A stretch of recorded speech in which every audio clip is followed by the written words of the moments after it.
Hello, everybody, and welcome to Toffee Bluecast Instant Match Reaction. Fulham 1, Everton 2. Get involved in the comments. We want your reaction after the game. I went live on the Toffee Bluecast TikTok, second half, and I thought, you know what? We're crap. We're so bad. They need me. So I went live to do a little bit of a live watch, and I said on the live watch, we're going to come back. We're going to come back, get it 1-1. And then we're going to push for that 2-1. And that's exactly what we did. So me and Paul are going to talk about the game, break it down, and we want you to get involved in the comments. Can you like it nice and early? It'll be appreciated. Paul, talk to me, mate. Talk to me. What a roller coaster. I feel sick after that. I know. First half, I've seen us play worse, and seen us play better and be more than one down, but it was just a lot of it was just frustrating. We isolated people going forward. Barry was about 50 yards away from everyone else. Defence were having an off day. The passes around weren't as accurate as they normally were. Just silly mistakes, out of position. I thought Mikalenko was playing right back at one point because he just seemed to be on the right all the time. And then obviously it goes a little bit whoopsie-daisy with own goals and stuff, but it could have been a lot worse. It could have been a lot worse at half time.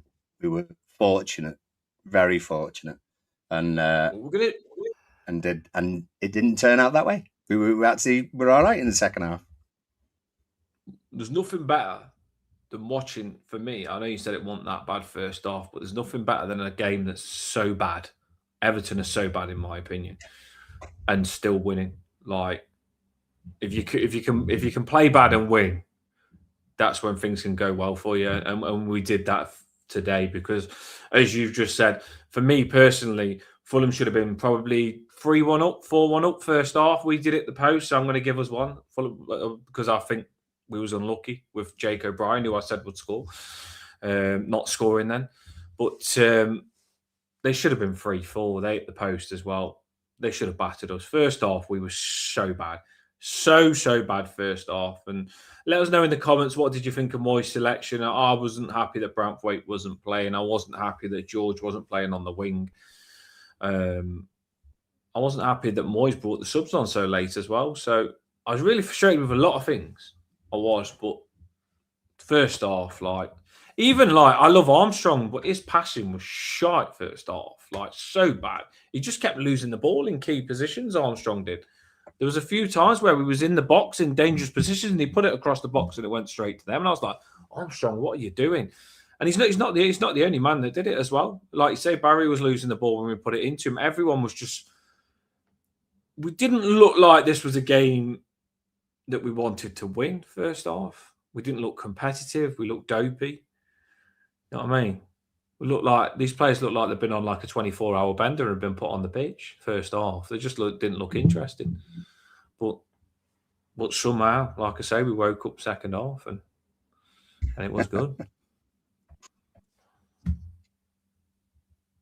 Yeah, and I think it was clear today. I don't know why, but you could tell that people were playing out of position.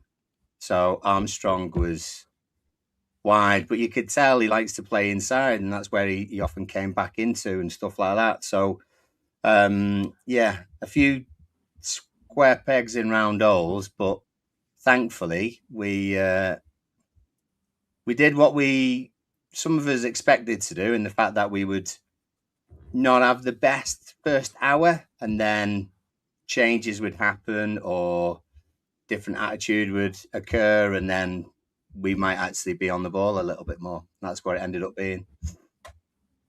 The thing is though, right? Moyes, for me, he should have brought the subs on a lot earlier, firstly.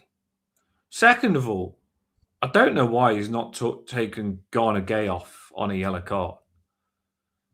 And I don't know, Garner Gay, for me, I like him, I love him, but he's not been playing well. He didn't play well this game for me, Garner Gay didn't. When they had those chances first half in front of the defence, there was nothing. There was literally nothing. It felt like we had no midfield. And I didn't think Garner Gay had one of his best games today, and I think on a yellow card even more so. He should have come off. I don't know. Like someone said in the comments there, I feel sorry for Merlin Roll. I don't think Garner Gay's playing that well. I really don't. And it's not just him; it's other players as well. But I don't think Garner Gay was having the best game. And I think when we come, I think when we come up against teams that can pass the ball and move like Fulham can, I think Garner Gay does get a little bit lost. I think when we're playing against teams that don't have quite as a fluid way of playing or don't have as many ball players in the centre of the park, then he seems to be a lot better. A lot of people, like Emma said there, think that James Garner and Garner Gay don't link well together. So if that's the case, then you need to sort of find why that is. Are they too similar? I don't think so. I just think Garner Gay's job is to sort of win the ball back, really. I don't think his passing's fantastic. Maybe he's not as mobile as he was before. I don't know. But it was a bit of a liability first half. There are some games where I think Garner Gay is fantastic and it suits him, but I just think he was ineffective this game and needed bringing on. I really do think he wasn't. Like when you think you look, Dan and Paul, let's celebrate the win and renewed optimism. We have belief again. Oh no. I was going to sneeze, Dennis. If you sneeze, you've got to let out. I am going to celebrate the win, but I am going to look at it because I tell you what, Steve, right, Frost, and I tell you this now: if you do that against any other team, you'll get battered. And I love Everton, and I want us to get Europa League, and we've luckily won a game that we played crap, right?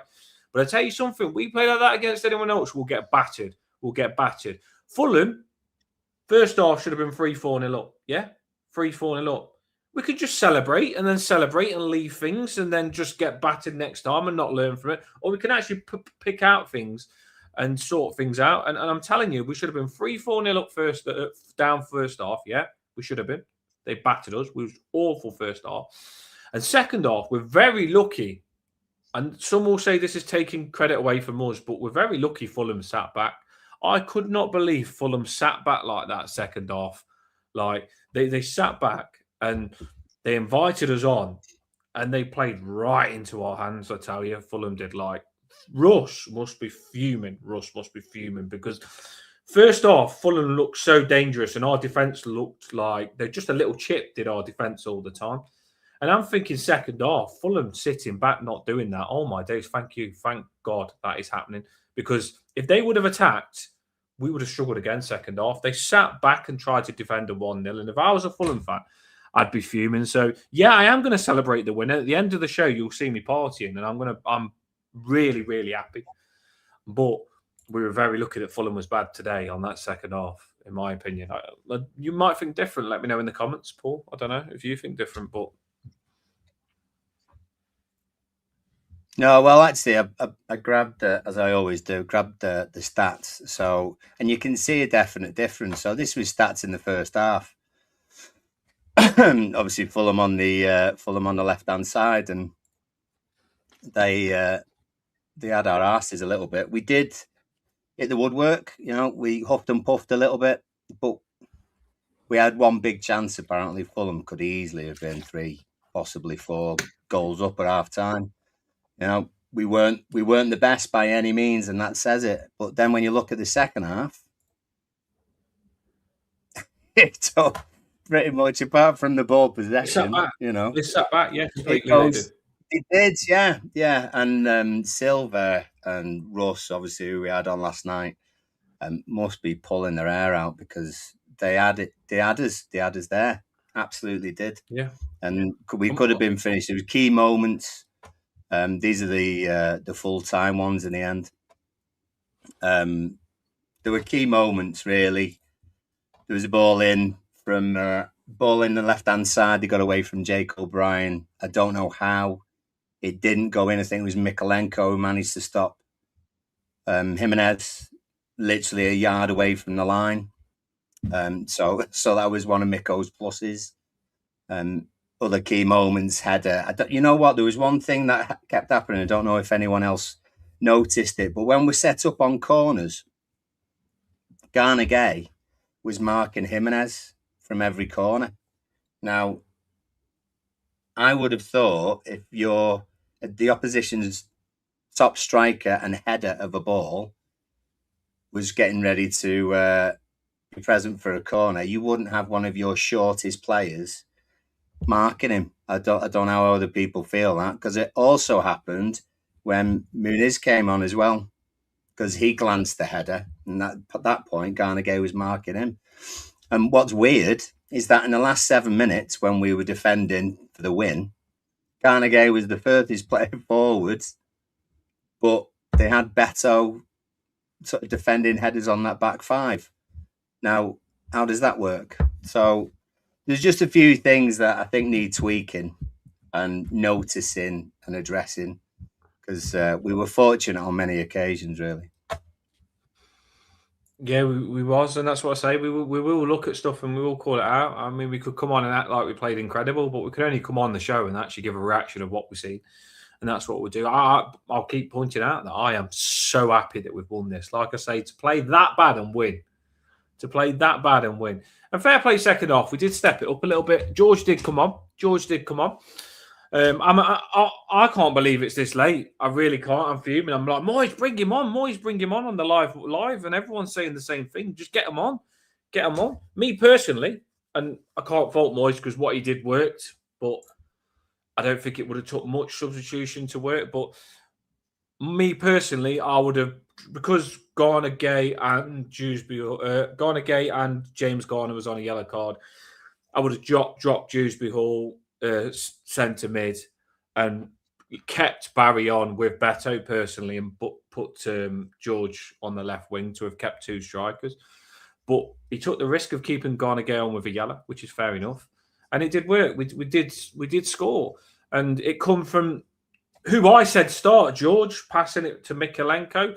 Mikalenko, I don't know what's happened to him here. Like, I feel sorry for Mikalenko because I'm doing the live watch poll on the show, and I'm seeing on Twitter as well, so many people are fuming Mikalenko's playing. Everyone's like blaming Mikalenko, saying he's awful, which he wasn't that good first half. But I was so happy that when he got the own goal, because let's face it, if we lost this, Mikalenko was getting so much stick for that own goal, even though it wasn't his fault.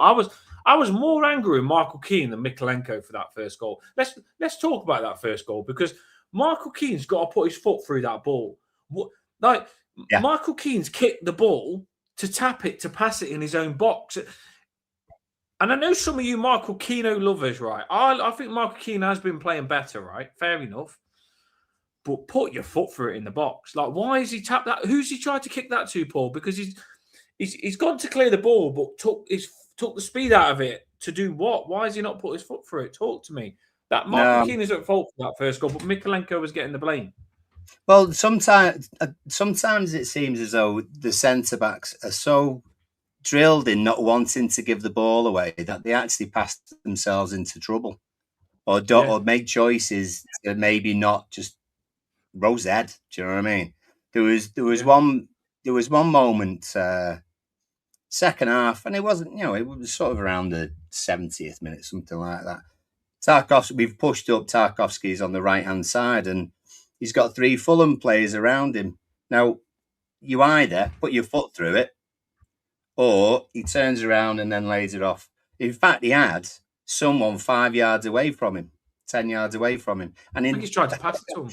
Yeah, he tried to dribble out and do just weird stuff. So decision making today was not the best. What's funny is that, like, other people having a go at Mikalenko, and I can understand, he's not the greatest left back we've ever had or in the world. But the two moments from him today were the clearance a yard away from the line from Jimenez getting the goal. That would have killed us off, I think. And instead of putting a lofty cross from our left-hand side, actually turned in their right back and then created the goal for Dewsbury Hall. So even though you might not have given him a massive rating on his score today, he had two key moments in the game. You could say the same to a point for Dewsbury Hall as well, because he did a lot of moving, he did a lot of running, he got in good, decent positions. I still don't think he had his best game, However, I think his two moments, obviously decent deliveries, particularly of obviously the second goal Leno makes a mess of, but also the goal itself, the first one. So not the best He's performance we've ever had, but key moments really helped us. It's mad because on my score prediction was 3-1. Obviously, 3-0, sorry. Obviously, it wasn't 3-0. But I did say to you, I said Dewsbury Hall would have that goal that he missed in his head. 2-1, sorry. No, What no. was yours? Yours was right. Oh, yeah, you got it right, didn't you? Yeah, bugger. Well played, mate. Well played. Well played.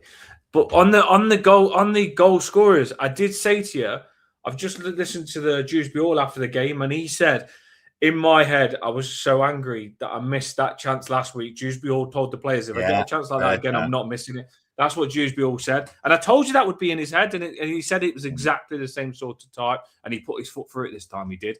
And like you just said, though, Mikalenko, what a turn that was to cut both players out. He's got one player on the outside, one player cuts both players out of the game. Cracking turn by Mikalenko. And he won't get much praise Mikalenko for this, but people are quick to jump on him when he does stuff wrong. But Mikalenko got us back into that game. And Mikalenko, it wasn't massively his fault with the own goal. He can't stop that, what No. Pickford's knocked into him. He's not moved. He's not moved. It's just bad luck. It is just pure bad luck. And if Keane cleared that before Mikalenko even come to it there, Pickford wouldn't have even had to make the save. So I'm blaming Keane more than Mikalenko there. So I don't think Mikalenko did anything massively wrong. He just didn't have his best game. And I think Mikalenko probably felt like everyone was on him a little bit. And then there would have been, by the way. And he's gone and saved us there because without that cut that Mikalenko did and putting a goal on the plate to Dewsbury Hall, we probably wouldn't have scored and we wouldn't have these 3 points now. So fair play to Mikalenko. Yeah, and Mikalenko actually, the move that he did for cutting inside and then setting up that first goal is pretty much the same move that James Garner did away at Forest, where he then lays the ball in for Barry to score a decisive goal. So he must have been watching that video on loop before this week. But it obviously helped. Definitely helped. It is a massive, by the way. That was whoever wins that gets Europa League push. Honestly, big statement for Europa League, that is. And do you know what? It was big. If we played well and we'd won, I'd be buzzing. But the thing is, we played crap and we won. Which is weird, Paul, because it makes me. If you play good and you won, you're going into that next game confident. But I'm going into that next game knowing that we were so bad. And I'm a little bit worried and I'm hoping it gets sorted out. Do you know what I mean? That's why I said to people in the comments, Paul, don't ignore what was bad, because if you do that against another team, you'll get punished. Bournemouth will smash goals in if we let them have that many chances. They will. Oh, yeah. And they'll just bang balls in the back of your net if you do that against them. So I just hope that we're better than that. I don't think Armstrong on the wing is working personally, and I don't think Garner Gay's working in the centre of midfield at the minute. So I would like a little change in the centre, and I would like to play, because soon as I'm crying out for Tyrese to come on, I really am. And when I'm watching us, when we had Grealish on one side and we had Illiman and Jai on one side, I felt like we've got two dangerous wingers, and I'm happy for the ball to be on the left or right because we're good on both wings. But when we've got Armstrong on the wing, and Armstrong's class, but he's a centre midfielder, in my opinion. When we've got Armstrong on the wing, I'm wanting the ball to go over to Illiman and Jai. And then we moved in Jai to the left, and I'm thinking we're going to be better on the left. It feels like you're playing with one winger. That's what it feels like. And the moment that we actually put George on the left, Tyrese or whatever we want to call him on the left, and we put Jai on the right, I thought, we could. Yeah, I thought we can be good down both sides now. And that straight away, we scored. And even though George, he only did a little pass to Miko, sometimes just the right players in the right positions and their natural positions, for me, just works. And it did straight away, in my opinion. Yeah, I think you could tell when George came on, Fulham weren't sure. They obviously know that he's a decent player, but he's fast, he's quick. And so you could tell they actually, in some cases, doubled up on that right-hand side when George got on the ball. Now, he didn't have to do very much, but it just took Fulham's focus away maybe from one or two other players because they weren't sure what he was going to do. And it might have even have helped Mikalenko kind of be encouraged to support and maybe just do that turn. I don't know. We've got a skillful left winger, so maybe I can work with him and maybe I can just create a goal from a cross or like he did, and set Dewsbury Hall up. So it's good to have players you don't, or the opposition don't know what they're going to do, because then it affects how they defend. They're not as comfortable. And I think when George came on, whether he's going to be amazing or not, it didn't matter because it unnerved Fulham and just created little pockets of space, which we actually exploited. Yeah, I've said the same, James. Other teams will punish us, and that's why I've rightly called it out. But the thing is, like, I would like Moyes to. I'm a little bit worried whether Moyes is going to start Keane and Tarkowski next game, and just that little chip ball for me showed the weakness of Keane and Tarkowski for speed. I think that just that little chip ball, because I think Tarkowski and Keane, if you're whipping balls in the box, they're happy. But Fulham knew not to do that, and they just tried to catch us in front of them, in front of Tarkowski and Keane, and run at them, and that's what it did us completely. It did us. So I'm really hoping, and Keane has played well for us, but I'm really hoping that Moyes starts Tarkowski and Braithwaite next game. I want to give a shout out to this player, by the way, Jake O'Brien. Fantastic. When you think about it, Jake O'Brien, what did he do wrong in defence? He did some good clearances. Nothing wrong in defence. Also, Iliman was a bit lazy tracking back. I'm not sure why. But also, Jake O'Brien, he hit the post, nearly scored again. That's twice now. Twice that O'Brien's hit the post and been unlucky. And if you look at the goal on the goalkeeper, Jake O'Brien didn't foul him, which was really good. Because I was watching it thinking, oh my God, I bet he's fouled him. And he didn't. He didn't actually foul him. So he really didn't. And I'm seeing Jake O'Brien a lot more confident as well with the way he's playing. He's looking like he's at home now, and he's liking it. Because there was a little patch of Jake O'Brien right back where he went off it a little bit, but he's back on it now, and I think he was fantastic. It wouldn't surprise. I don't think Moyes will do this, and I love Tarkowski, but Jake O'Brien's making a good case that him and Braithwaite are our best centre backs. I'll tell you that for sure. It's good to have a bit of. Well, it's good to have a bit of depth and a bit of choice about it as well, not having just to stick with the two same all the time, and then suddenly we get a suspension or an injury, and then we're screwed.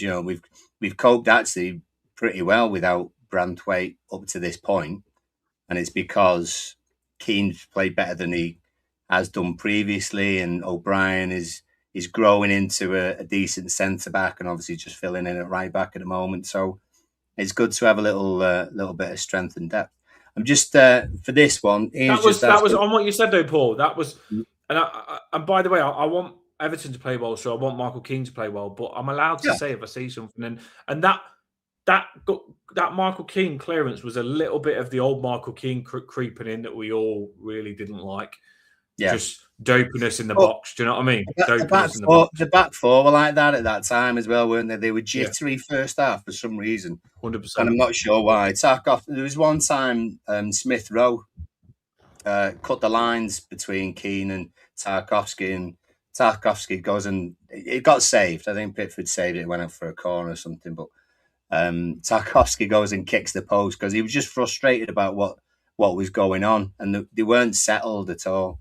Sometimes people say that Keane playing alongside Tarkowski does kind of bring on that calamity feeling sometimes, and it felt maybe a little bit like that today. Not one person at fault in particular, just collectively not the best.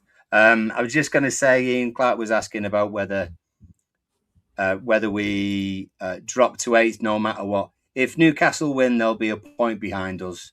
If Brentford draw, they'll be ahead of us on goal difference. And if they win, obviously, they'll be 2 points above us. So we'll have to see. I have no idea what the score is at the moment. But as long as we do our job, that's the main thing.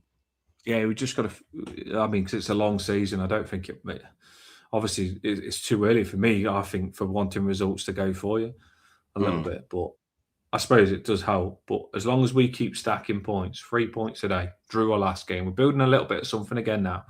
build a bit of momentum. But we do need to put better performances in. We can't, like I do, as I said earlier on. If you play like that, we're going to get burnt next time. I said on the live watch, Paul.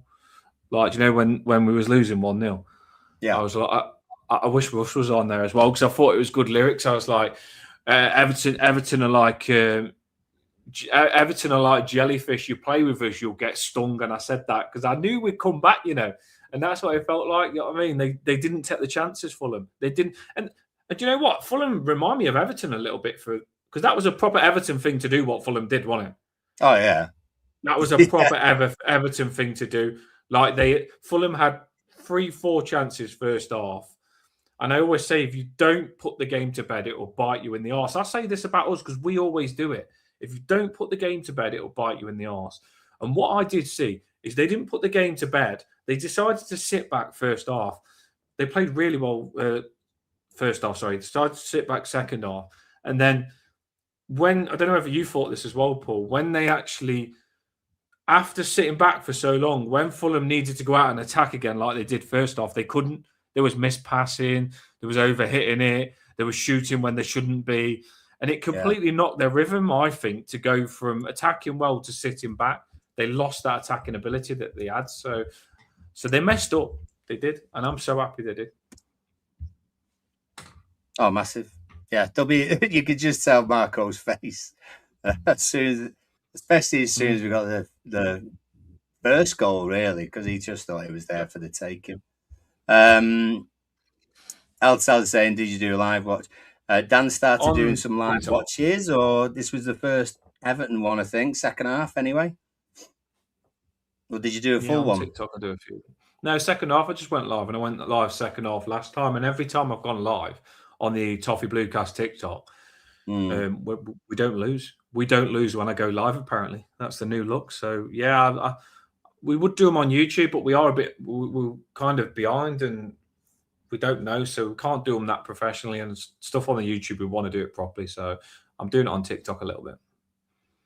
That's cool. You had quite a few people on as well, didn't you? Yeah, 60 people watching it with me live as well. So there was all saying good luck and good that there was all decent. Hopefully we can get a few of them over here on the Toffee Bluecast and get more Everton fans in the comments as well on the Toffee Bluecast to make it grow. That's the aim. But yeah, I did do second half live watch. And what a second half it was. Missed it on you.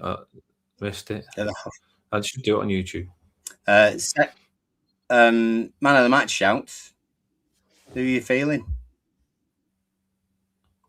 It's weird, isn't it? Because I was so frustrated with everyone. Like, I doing Barry's celebrations earlier on and with my daughter, and I loved it. And then Barry didn't have the best of games. And by the way, Barry, I think you can have good games, mate. I just don't think the way we play suits him. For me, Barry, we're just putting long balls into him all the time. And he's come out. I've seen a quote from Barry saying Haaland's one of his favourite players, but he wants to be as strong as him, and he's not yet. He hopes he feels that, and he is. I've seen that from Barry. So Barry knows that he's not a big centre forward yet. He's quite young, and he probably will fill out. So he knows he will be stronger later on. But we're not playing to Barry's strengths, because when you see, there was that one point where Barry knocked it past the player, Paul, and showed that burst of speed and got him one-on-one. And that's what Barry wants to do. Barry wants a ball behind the centre-back to go. And Thierry Barry has come out and said he fancies himself in sprints. He said he's fast, and I think he is fast, but we don't show it because we're always knocking the ball into him to hold up. And how can he show he's fast when we do that? We're not playing balls through. So I feel really sorry for Barry today. Although it looks like he had a poor game, we're just whacking balls into him, and he's getting battered by centre-backs, and he's not even that strong or big to be taking it. So I do feel sorry for Barry. Yeah, the thing was, that was first half.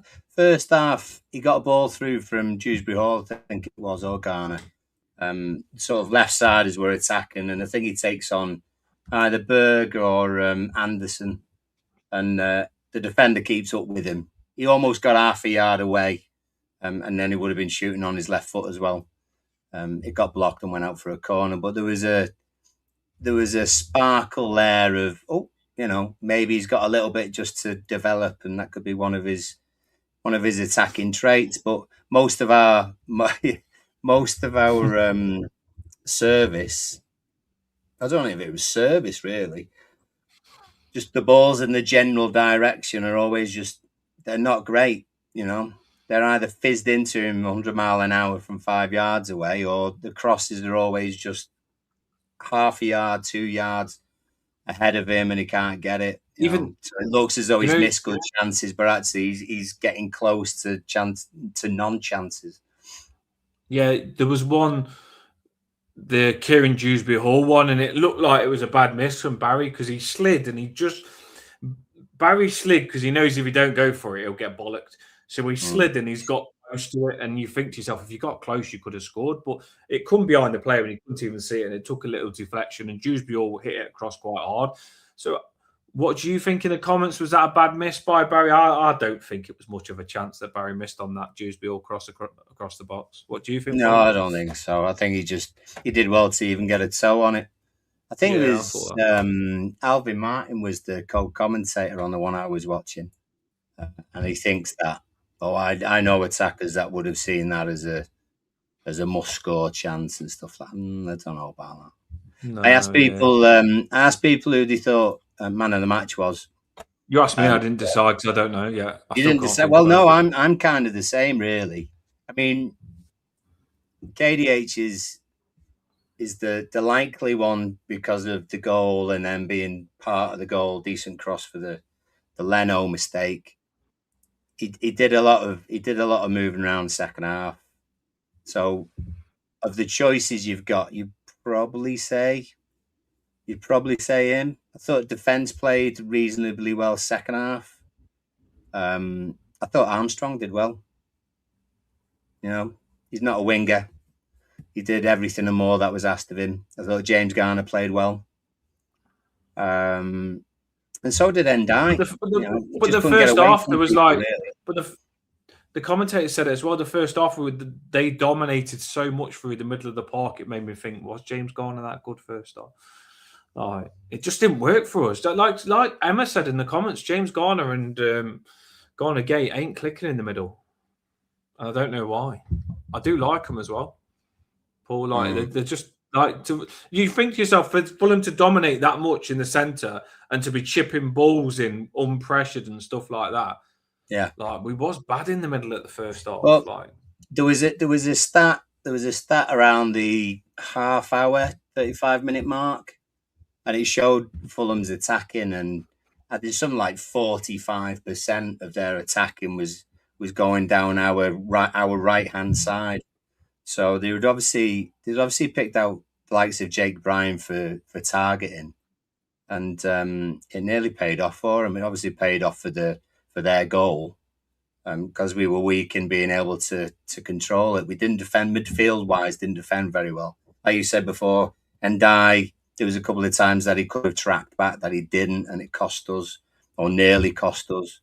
So so they definitely targeted our right hand side, and that's where they created most of their chances. But they just there was a few times where um, I think would be Iwobi would be in the centre circle, and he'd only play a 10-15 yard pass to Smith Rowe, and he'd just be straight, but he'd just be in between two of our players, and it just seemed so simple. do you think in the comments here it says the best that James Garner's looked for us, and I believe this is true, was when Gay wasn't here, Garner Gay wasn't here, and then they come back and they play together, and James Garner doesn't shine as much as he was shining. And they did say that they said to James Garner that you're the main man now. You've got to take responsibility because you are the most experienced centre midfielder. And it feels like when Garner Gay's come back, James Garner probably thinks you can do it as well now, and they try and share the responsibility. And you see one dip off a little bit because he thinks the other one can do it with him. Could I be wrong in that or not? Because it just feels like No, that a little bit. yeah, well, I'll tell you from experience, really. If you think, and lots of people watching might feel the same thing if they've played, but if you think about the first 10 years that you played, Botman. and we're talking like for as good as you ever got, right? When you were younger playing there, you were much more focused on a little bit of pace and creating something and going forward. I can tell you now, when you're an older player, you're much more likely to bring the game to your pace. And so you will control the ball, you'll turn around, and then, you'll be that centre defender who'll just spray passes or win the ball and lay it off and things like that. Players generally want the game to be at their pace. And if you're younger, fitter, and that way minded, then you're gonna be pushing forward. I think the likes of a Rubenham or Armstrong or Roll or whoever it be alongside James Garner will be more forward thinking, and that's not slant on Garner Gay. It's just where he is in his career, and I think what his initial thoughts would be. I think his initial thought at the moment is win that ball and play backwards. It's not when James Garner's got the ball.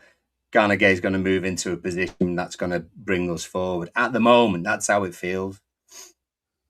I can understand it. I do love Garner Gay, and he has got wicked interceptions. Sometimes they are his games where you need him, and he does intercept really well. But I think today, when you need someone to get on the ball a little bit and make us a better passing team, that isn't probably Garner Gay's strength, is it? Like possession and pinging the ball about.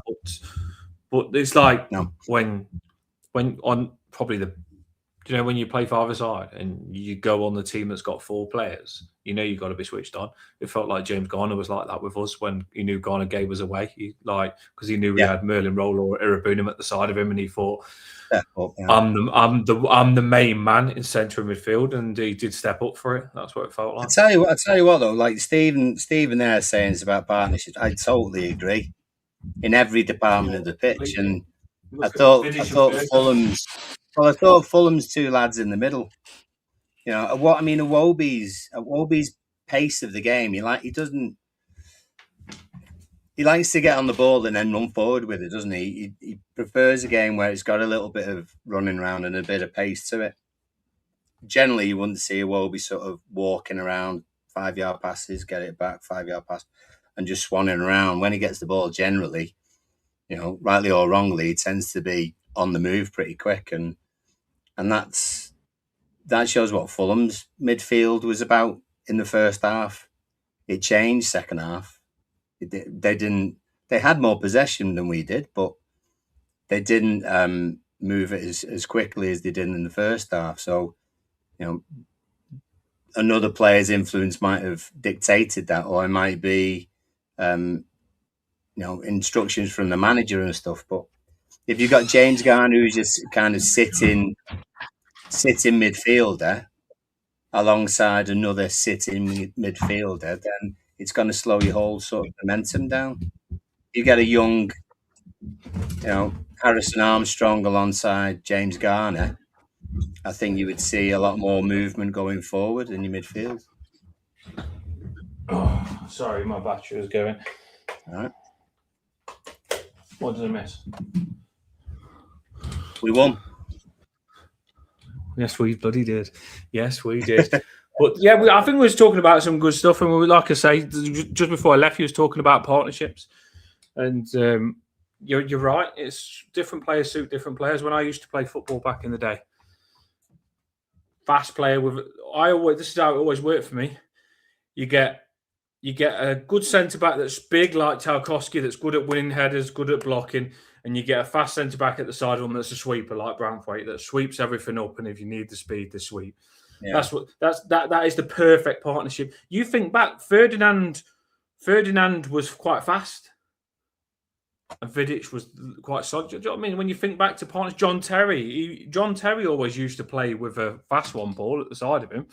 It's the way football is. You have to, if you're going to get the perfect partnership, you have to put the player with them that's going to cover what they are weak at, and then you put them together, and there's nothing weak, and it's the perfect partnership. And I know for a fact that Keane and Tarkowski, they are both slow. So if a team looks at Keane and Tarkowski on paper, they're going to say, right, how do we exploit these to be weak? And what they'll do is they'll look at the little dink balls that Fulham did behind them or around them, and it worked, and it messed us up. So I definitely think Brantwaite needs to come in, but I don't think what scares me is I don't know whether we'll do it, Paul. I don't. Keane has been fantastic, by the way, people. I'm not slating him, but I'm saying those two centre backs, when they're together, are not as good as Brantwaite and one of them. No, I agree. I mean, before I was saying it's good to have strength in depth and everything else, but you do want a combination that sticks. That's what's happened with Arsenal. I think didn't they have two centre backs who got injured, who would have been their best ones, and then the two lads who came in did a great job because they were consistently together. And now the other two have come back, and then it's still good, but still don't think we've got that luxury.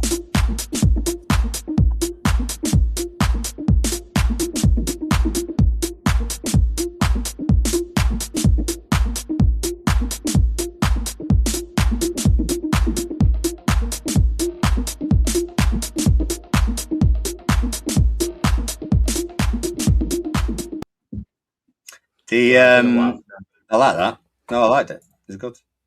These are the ratings that Flashscore have given. See whether you agree or disagree, and let us know.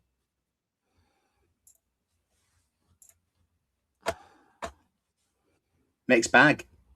I think it's probably a bit harsh on some Fulham players, to be honest, certainly in that first half. But yeah, they gave James Garner man of the match. James Garner man of the match on there. Armstrong is 7-3. Was Armstrong that far better than Dye? Don't know about that. Mikalenko was busy, wasn't he?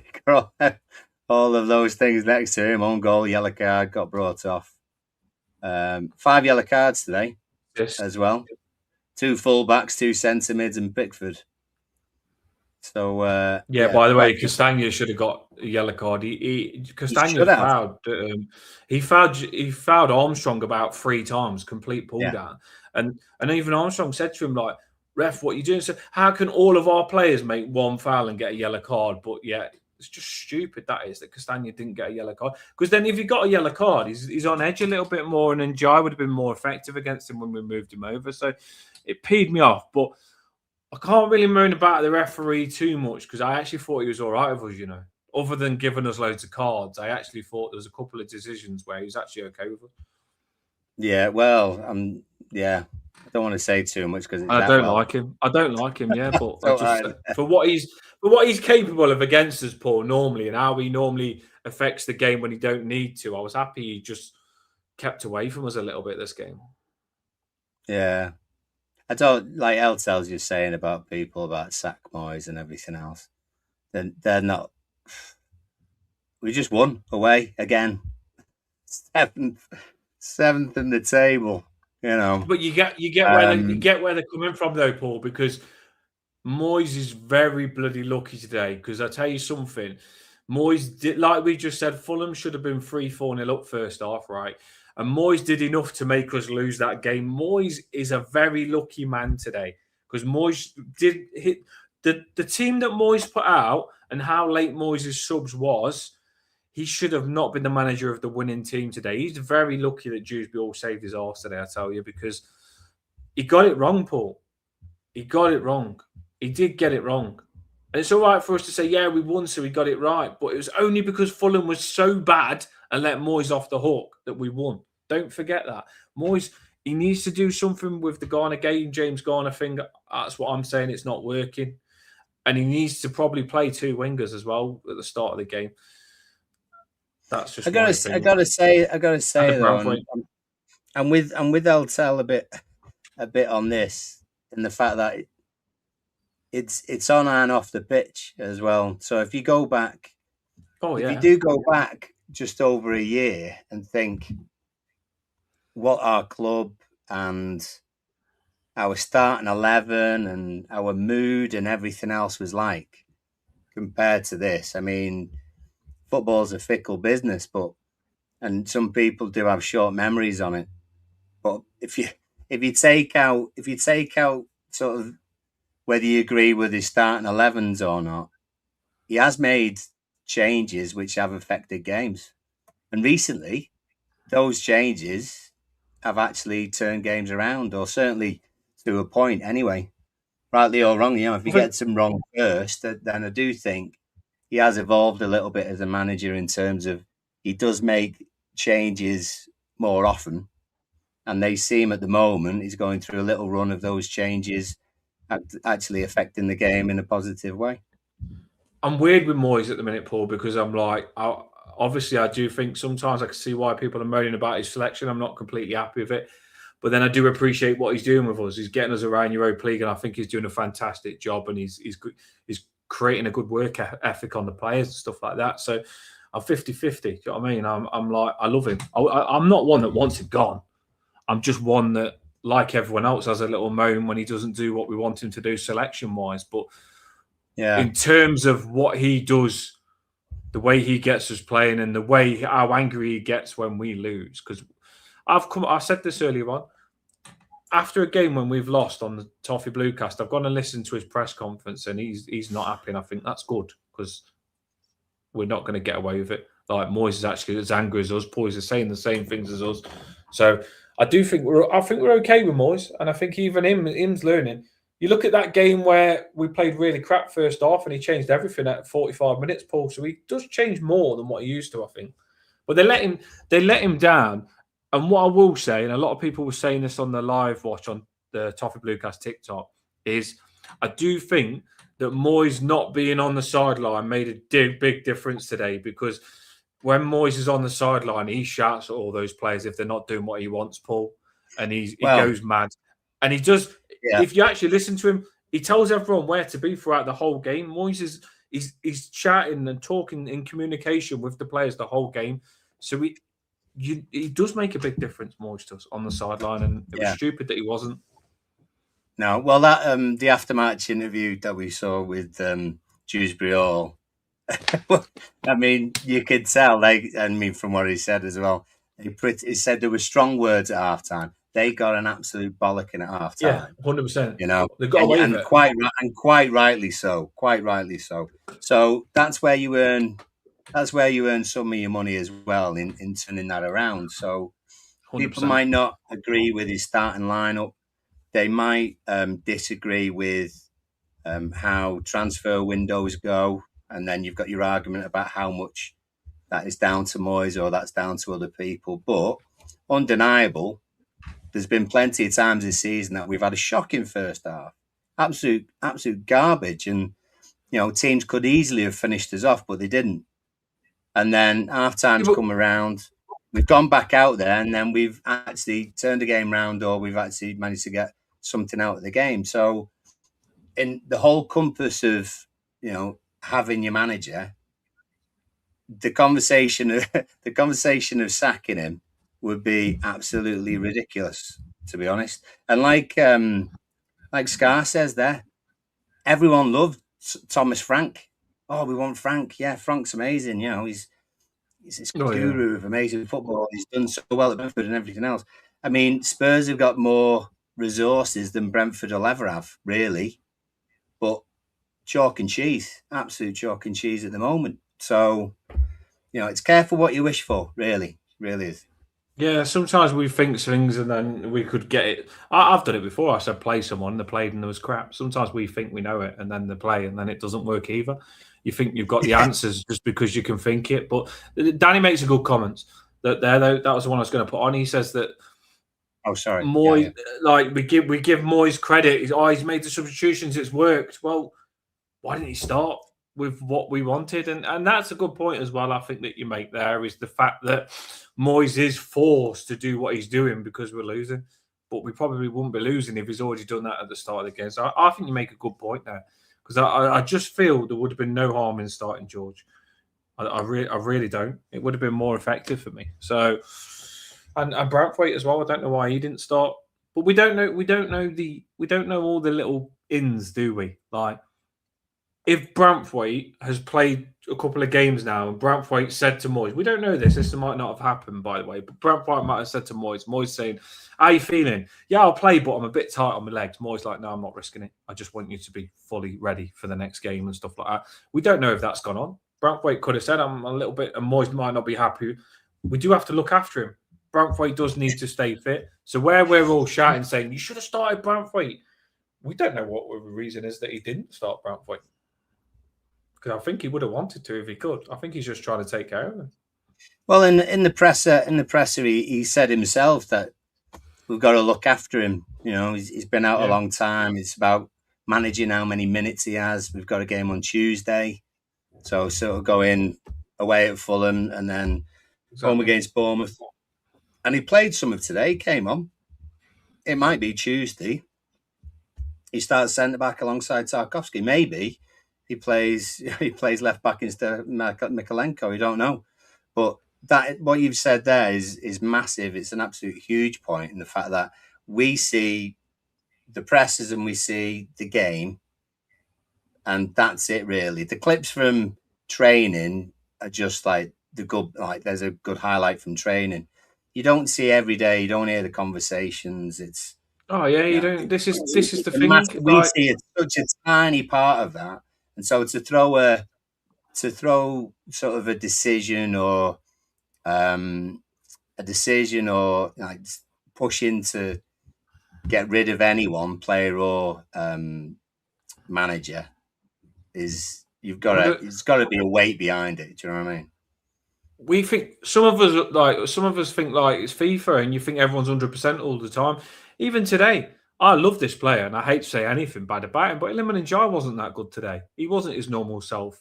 There was a moment where Iliman Ndiaye went shoulder to shoulder with Iwobi, and Iwobi stopped him, and I thought, no way. Never would that ever happen normally. Like, Iliman Ndiaye went to take Iwobi on, and Iwobi stopped him and bombed it back up the pitch. And Iwobi done Iliman Ndiaye, and I was thinking, but we don't know whether Iliman Ndiaye, after the injury he had in AFCON, is feeling 100%. He didn't look it today. A lot of these players are playing with stuff we probably don't even know they're playing with. And I think if you've played football, or even if you haven't, you'll know that sometimes if you play regularly, you feel like you're fit for a game, and sometimes you could play, but you're not as fit as you should be. You're playing on 70%. And I think today, Iliman Ndiaye wasn't 100%. We haven't even spoke about him, have we, Paul? But we let him off because we love him. Iliman Ndiaye. No. And it's whether it's player or manager. Remember, we used to have the conversation of how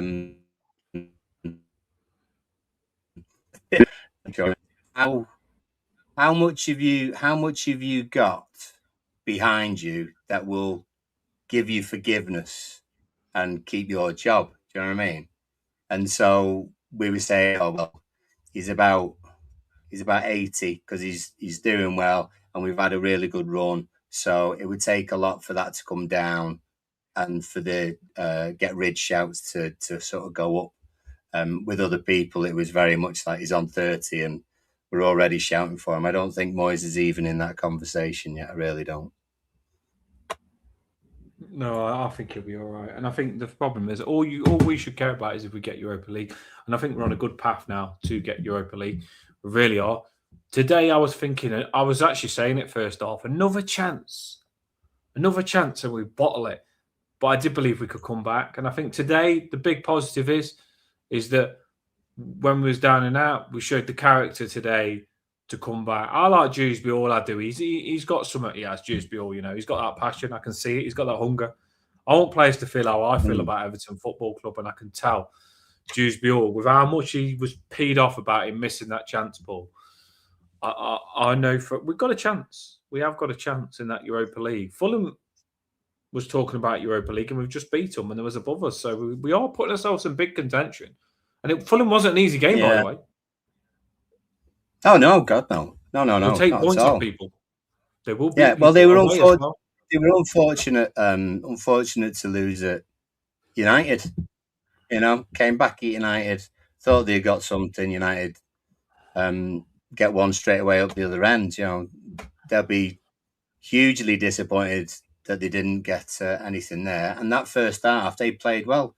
And on another day, we would have been playing damage limitation for the last 45 minutes. But it's the way it goes sometimes, and we rode our luck. So, sometimes you deserve it. These are the games that we've got, obviously, coming up after today. Bournemouth on the 10th, so that's Tuesday, followed by United on the following Monday. So a little bit of a gap.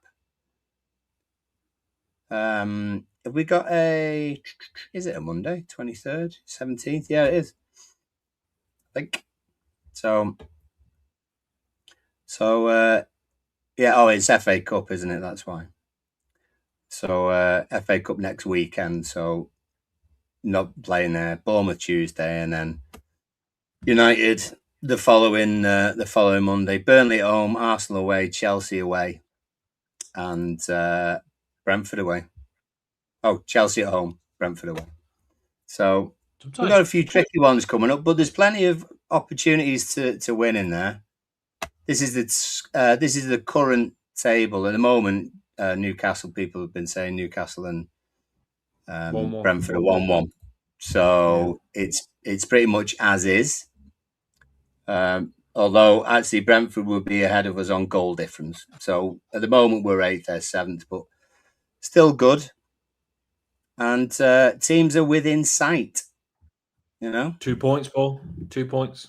Well, it is, and do they play City tomorrow? Is it City Liverpool tomorrow? So 3 points. Sorry, is it 3 points? Yeah, 3 points. Sorry. Well, no, Liverpool are on 39 and we're 37. So yeah, 2 points. Yeah, I've got my eyes on them. To be fair, and like you say, if they do lose as well, we're not far away from them. No, I do. We all do it. We all lock our eyes on a team above us, and that's who I'm chasing right now. That is who I'm chasing. But I'll be the same if it used to be Man United who were sort of 6th. It's just the next one up, isn't it? And where you can go with one more win, and you kind of you managed to do well against Bournemouth on Tuesday, and then we've got a little bit of a break, give everyone a bit of a rest, and then all guns blazing at home under the lights on a Monday night against United. It could They're gonna. Do you know what though? I'm not even like Man United. They've got 4 wins. That lad's looking on. If they win the next game, that lad gets his hair cut. But I'm telling you, they're gonna. I'm not sure who Man U have got. They're gonna bottle the next game, and he's gonna have to win 5 games again, and he's gonna be buggered because they won't do this again. And I'm telling you, like they're not gonna win the next game. Man U ain't.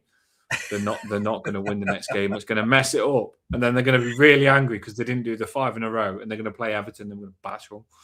Well, they've got. I tell you, they've got West Ham away on Tuesday night. Yeah, West Ham. There'll be a dodgy game for them. Trust me. And then it'll be back to 5, and that lad's never getting his hair cut ever. Possibly, yeah, possibly. They're going to bottle it. Because I actually watched the last game that they played, and they won 2-0, but there wasn't as good as I do not know, and we are coming to an end now, people. But that Romero, oh my god, if he played for my football team, I would knock him out. I swear, because he's just stupid. He is. He's honestly, I've never met someone as dopey as that Romero centre back, and they played Paulinho centre back to cover, and I would have just left him there instead because he's actually a good centre back. Paulinho, centre mid playing centre back, but. That Romero, I could not put up with him, I tell you, because he did a tackle just before that, and I thought, you're going to get sent off. Like, what are you doing? Like, he just put a proper dirty tackle in, and then he did it again, and he's dopey. He is. He's lost cannon, that Romero's, and I don't think Man U probably would have won it so easy because it was 1-0 the whole way through, and obviously they got a let. But what is he doing? But he doesn't play for Everton. It doesn't concern us anyway. But I tell you something, if he did, he'd get a boot up the arse from me. We are actually all right, though. I think we're good. I think we've got a good team. I think we're all right. We're looking better. We're a work in progress. We are. We are a work in progress. Some of you, I know, you'll be frustrated with David Moyes, but like we just said on the show, we don't know what's happening behind closed doors. Maybe Branthwaite, he's trying to look after him. We all wanted Branthwaite in. That's what triggered a lot of people off. Jake O'Brien praying right back. You want Patterson right back, but then Jake O'Brien is good. He is good. He's a good player. Do you know what I mean? We probably wouldn't have scored that last goal if we didn't have Jake O'Brien. Centre mid, Garner Gay. I get the debate. I don't want Garner Gay to be starting. I'd rather him come on sometimes, like you said, Paul. But at the end of the day, Garner Gay is good as well. So it's good competition. It's not easy. It's not an easy job. You don't know what people are going to do. I feel like Moyes was let down that first half as well by some of the players. We all cried for him to give Armstrong a chance. Now he's giving him a chance. people probably saying he shouldn't have. So you can't win in football, can you? You can't win. Not for long. Not for long. Well, we can win, apparently. I say you can't win in football. We can. And we've gone and won, people. We've won and we played crap. Away fans today, absolutely fantastic. I just really wish that the atmosphere was like that at home. I know some people will knock me and say, you're not allowed to talk about the atmosphere at home. But I'm telling you, the away atmosphere is probably louder than what it is at home. And we've got to try and figure that out because it makes a difference. Yeah, it does make a difference. And as soon as we scored that goal, the away atmosphere felt like it was at home, Paul. I could hear every single song on the TV. I really could. They're amazing every time. Yeah, and you deserve it as well, all the way to Fulham. And now you're going back with the 3 points on that, coach. And you deserve it. You do. And you played a part. You know what I mean? 12th man, you played a part. I'm happy. I'm happy. All I want to do is get that Europa League spot. And today we made a big statement to do so. Russ wanted it. It's what you've got to think sometimes. You've got to appreciate because we could have been 3 points less, and probably thinking we're not going to get Europa League now. But instead we won. 3 points in the pocket. You know what I mean, Paul? Is it? Should I do that because it's Amadou Onana? That's it. Oh, everyone's been doing it. Everyone's been doing it. Amadou Onana started it. I didn't mind. No, so he says. So he says. Yeah. I think he did start. So yeah, we've got the. You hit it, didn't you? Yeah, 3 points. Cheers, Fulham. It's nice doing business with you. That's it. 3 points in the pocket. And we move on to the next game. Thanks, everybody, for listening. That is the end of the show. Match reaction from Dan and Paul. And we'll be back for a pre-match for next game. And we look forward to doing it. Cheers for the comments and stuff. Make sure you do like and subscribe, yeah. And we'll be back, as Terminator says, baby. Yeah. Can't believe we won that. To play so bad and win.